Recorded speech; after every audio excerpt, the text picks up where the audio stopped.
If you have watched my channel at all, you'll notice that the books I read are all over the place. So I am a wonder of contradictions. So I thought this was going to be a really fun tag.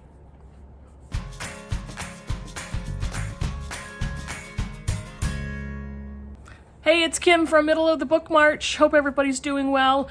This is a tag video called the Contradictions Book Tag, and I was tagged by Sean the Book Maniac. The original tag was created by Daniela at Only If for a Page, and their channels will be linked down below.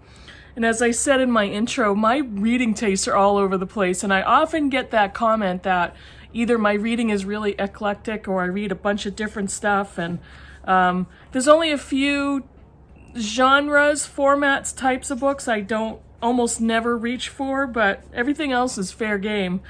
So I always have a lot of opinions, and they're all over the map, and I'm doing this again.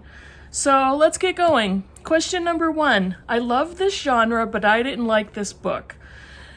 I really like well-written crime or mystery fiction, and I've read some great stuff, especially if it's more cop, crime / mystery, not necessarily thriller, but the mystery aspect. I love it. And Attica Locke has become a favorite author. We have an Attica Locke group. We did, and we read a bunch of her books. And Bluebird, and Heaven My Home are excellent. The third book that the group read was this one, Blackwater Rising by Attica Locke. This is her first novel, and you can tell. And I love reading a debut, but this one did not work, and it was she was trying to go all over the place in so many different story trails that never really came together by the end. And we did find a resolution to the mystery question in here, but it wasn't done well. It was kind of a hot mess, so this was not very successful. However, because it was her first novel, she is also a screenwriter. Her subsequent books are excellent, and I do plan on reading the rest of her novels. So that was no. Number 2, I rarely read this genre, but I loved this book. If you remember, I did a video on women's fiction, and I plan to do some update videos. I almost never reach for women's fiction, but my book group and I got a book recommendation, and we read it on the sly, on the side, and it was kind of women's fiction, maybe contemporary romance, but it's Beach Read by Emily Henry. We loved it. It was so fun. It was so fast. The dialogue was hilarious. Yes, there was romance in there and some steamy bits, but it was super fun, and it was clever without like it was trying to be too clever. There may have been a stereotype here and there, but it wasn't chock full of them. So it was a great read. It was so fun, and I really enjoyed that one, but I don't, aside from my little project, I don't reach for women's fiction very often. Number 3, I love this trope, but I didn't like this book.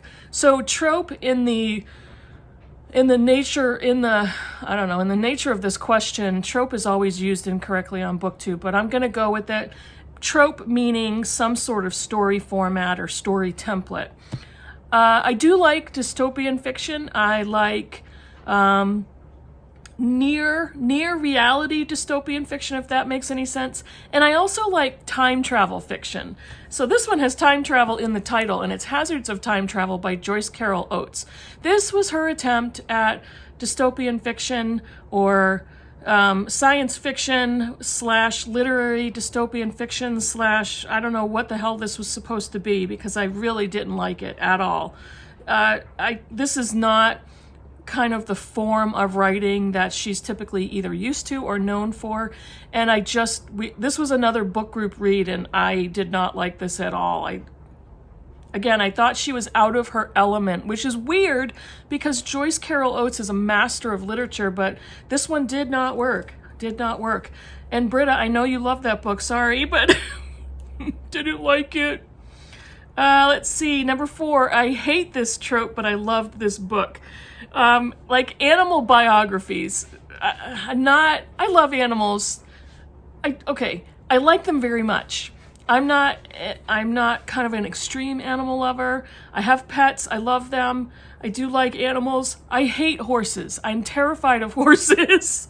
So I had this book on my shelf for so long. And finally, at the beginning of last year, I decided I'm going to start reading some of the books that are the oldest on my shelves. And I read Seabiscuit by Laura Hillenbrand. Phenomenal. This was absolutely a phenomenal book. I don't give a shit about horse racing. I think it's kind of barbaric in a lot of ways. My father used to take us to the racetracks when we were young, and I couldn't stand it. And, several of my other siblings thought it was a lot of fun and they liked the animals. I hated it. I cried because it made me so sad. And then he did the same thing with greyhound racing. I was so sad and so upset, and I would kind of wander around looking for snacks, and I just hated it. This book was phenomenal. It is more of a biography on the horse, and then the surrounding human characters. There is so much detail that is so fascinating. The way she wrote this and the way she wrote about the life of this horse and racing in general, just fantastic. I absolutely loved this book.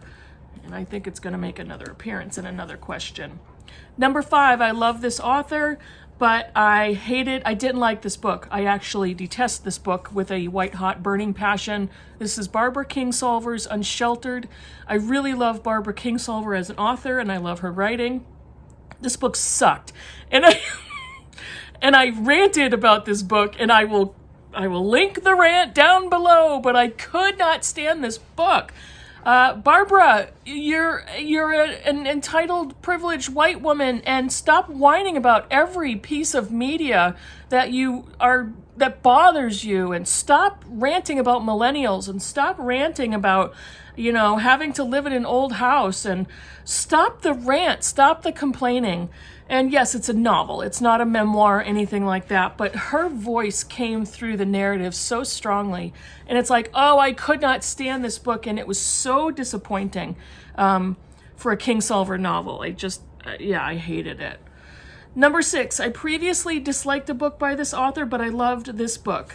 Joan Didion wrote several memoirs, nonfiction, and one of them was Blue Nights. Now, I'm out of order here because this one, The Year of Magical Thinking, was exceptional. This was the story of her husband, Dominic Dunn, dying in an armchair in their living room. He had a heart attack and died extremely shockingly. I think they were in the same room, and she looked over and he was dead.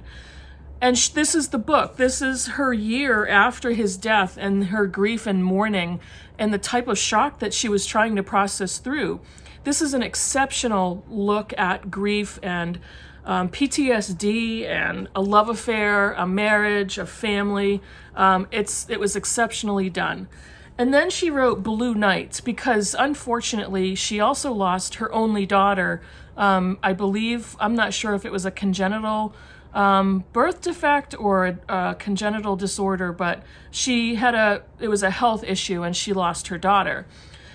I was expecting kind of the same tone and the same, the same voice, but Didion in Blue Nights, I DNF'd it halfway through because it was a constant stream of name dropping and brand dropping, and the story was not focused on her daughter. There were small portions of her daughter's life, her family life, her relationship with Didion, and I'm like, there needs to be more focus on your daughter and your emotions in the same way that she wrote on her husband.